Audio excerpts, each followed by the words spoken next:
He had 73, 152 games. He let's see what's his batting average here. 279 that season. He just had a he had decent power numbers. He's a good hitter, really good hitter. And then he crashed into the wall in the playoffs against the Reds. And then he's throwing underhand in the World Series. Yeah, because his shoulder was. But he can still hit. Ground beef at that point. He pitched great. I mean, he played great in that World Series. Get on mic, brother. I'm just looking. Hold on. You're not on mic. Don't worry about it. Yeah, but so I mean, it's Rusty was a guy though who. Well, let's get this. In the World Series in '73, he batted .423, played all 7 games. He was 11 for 26. How many RBIs? He had 6. Yeah. So 6 RBIs in 7 games is pretty damn good. Nothing wrong with that. But he was a guy who early on, when not a lot of guys were doing it, was really battling for salary too. Yeah. He never signed an easy contract because he fought for himself and good for him. But that was what led to his departure from Montreal.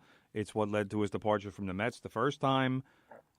He was a guy who he had a certain idea of what his value was to the club, and he was determined to get that value from ownership. Traded to the Tigers for Mickey Lolich. Right.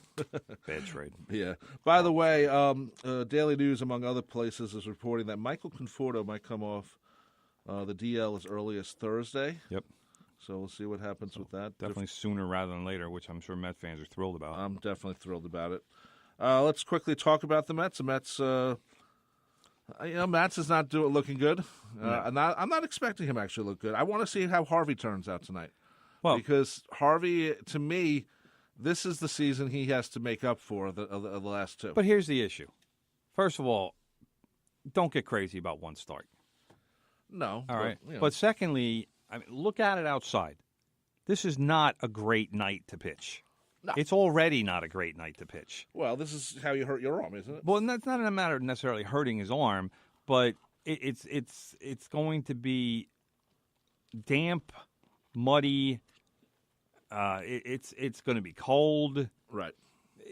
This is not the start to evaluate Matt Harvey. You hope Matt Harvey pitches well. I know Met fans, of course, they hope Matt Harvey pitches well. But if Matt Harvey goes out tonight and goes 5 innings and gives up 4 runs, tonight the only thing that Matt Harvey should be judged on is, do the Mets win the game? Because, like I said, five innings, 4 runs to me would be a decent start tonight. But if you look at his ERA after the game, it would be something like 7.2. Yeah, and it would be ugly.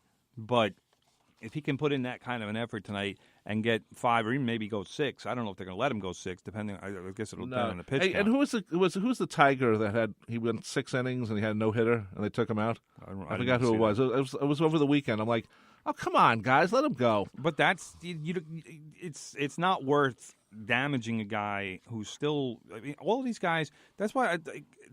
That's how I know if somebody knows baseball or not. Is if people are like, oh, why'd they take him out so early? Why'd they take a pitcher out so early? I don't know baseball is what you're saying. They're still stretching out pitchers' arms. It's not like you go to spring training and you emerge from spring training, oh, I'm ready to throw 9 innings. It doesn't work that way. It's a process. In the perfect world for pitchers, spring training would be like 2 months, not 6 weeks. In fact, it would probably be 2.5 months. So they could stretch out all these pitchers before real games start. But that's not realistic. You can't start spring training in January. You know, these guys do need some time off, and with the World Series going in November now, what, you're going to give the team that wins the World Series is going to get 2 months off, if that? You can't do it that way. So that's the problem. Here's the story that I love, though, from the Mets. They win the opener 9-4. Syndergaard, your boy, Thor, you and him have similar hair, strikes out 10. Some clown on Twitter, because there's a lot of clowns on Twitter. No fooling. Now has to bleach his hair. He posted something to Syndergaard before the game. I don't know how many days before the game, whatever it was. But he said to Syndergaard, if you strike out 10 guys on opening day, I will bleach my hair. So what does Syndergaard do? This was the best part.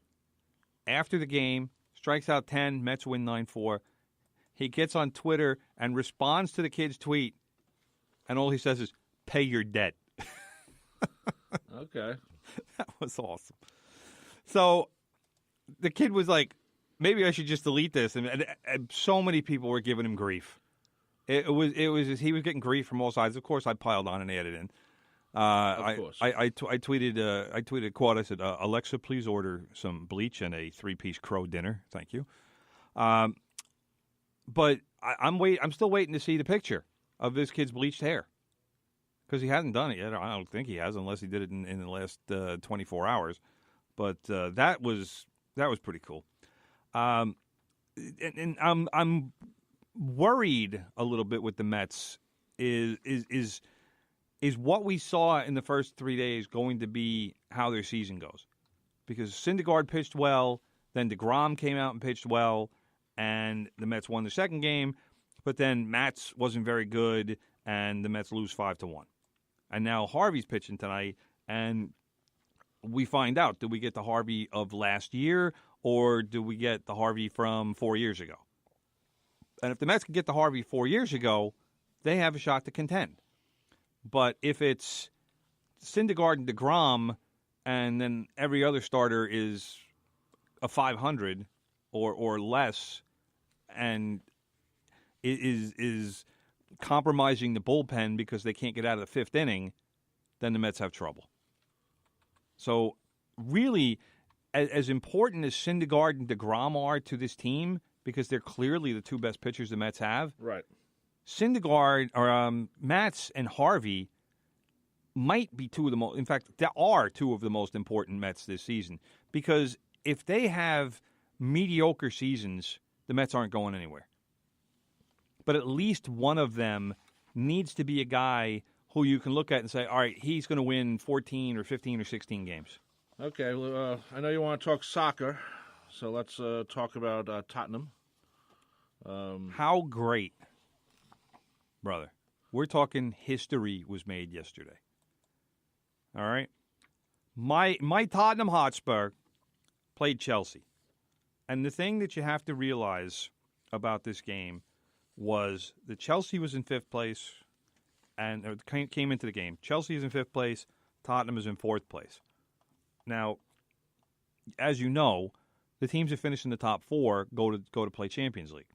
Okay. So top four is very important for any team in England, because you get a lot more money for playing in the Champions League, and it also allows a club to expand its brand all over the world. You become a more legitimate club by playing in the Champions League. So Chelsea comes into the match. They're 5 points behind Tottenham and looking to cut it to 2 and turned it into a real race over the last 7 games of the season. Instead, and by the way, Tottenham hasn't won at Stamford Bridge, which is Chelsea's home ground, since 1990. All right? 1990, most of the Tottenham players on the current roster weren't even alive at that point. Okay. Harry Kane wasn't alive. So Chelsea gets the first goal, but then Dele Alli, who's recently been maligned. The England coach was talking smack about him. Jamie Redknapp, a pundit over there, was talking smack about him. Dele Alli comes back, scores 2 goals in 4 minutes. Tottenham turns the game around and go on to a 3-1 victory. Ah. So now they are 8 points clear of Chelsea, and the top 4 is as the British would say, sorted, because Chelsea's not overcoming an 8-point deficit. It's not going to happen.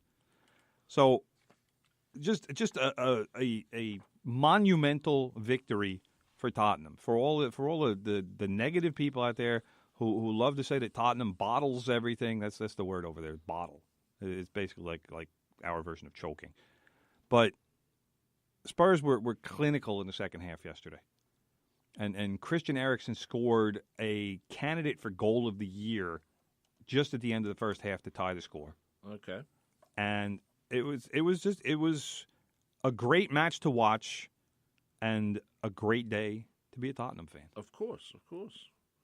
It really was. I was incredibly happy after the game. I've never seen you as happy, brother. I was quite pleased. Except when the Yankees won. So it was a day to celebrate and come on, you Spurs. Come on, you Spurs. Okay. So, but 7 matches to play. So the big game this coming weekend is Manchester City against Manchester United. If City wins the game, they will clinch the title. And this will be with 6 games remaining in the season, which would be the earliest title clinching in Premier League history. And you have to remember, the Premier League we're talking is, I think, like around 25 years old. It's not a long. It's not like it's only been the Premier League for a relatively brief amount of time. So it used to be First Division, then they turned it into Premier League and made it bigger and better.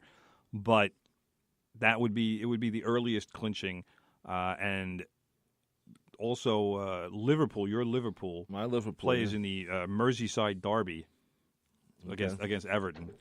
So you remember all those McCartney and that guy. What's that guy's name again? David Bedford. David Bedford. So you know he'll be rooting for Liverpool. Oh God, yeah. But that's probably a day off in Liverpool. It's Saturday. I think the game is. That's like an Islander Ranger game times 10. Yeah, at least. But it's over there they say that's more like the friendly rivalry. I'm not really sure why, but I don't know that it's all that friendly. But I don't know. We gotta get going, brother.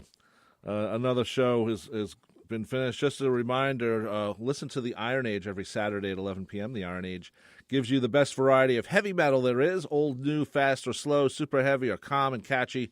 The Iron Age has your fix. Hosted by Justin Sullivan. It's every Saturday at 11 p.m. The Iron Age right here on WHPC. Stay tuned to Big Ed coming up next, as Big Ed always comes right after the show here at 10 o'clock, 10 to 12 with the Good Gold Show at 12 o'clock. It sort of continues with Colton Murray and the Retro Mix, so keep it tuned here to WHPC. And don't forget, our new URL is nccradio.org. You're listening to 90.3 WHPC, the voice of Nassau Community College. The views expressed on air are not necessarily those of WHPC, its management, or Nassau Community College. Responsible opposing viewpoints will be considered by emailing them to whpc@ncc.edu or by mail at WHPC 1 Education Drive, Garden City, New York 11530. Thanks for listening to the voice of Nassau Community College, 90.3 WHPC.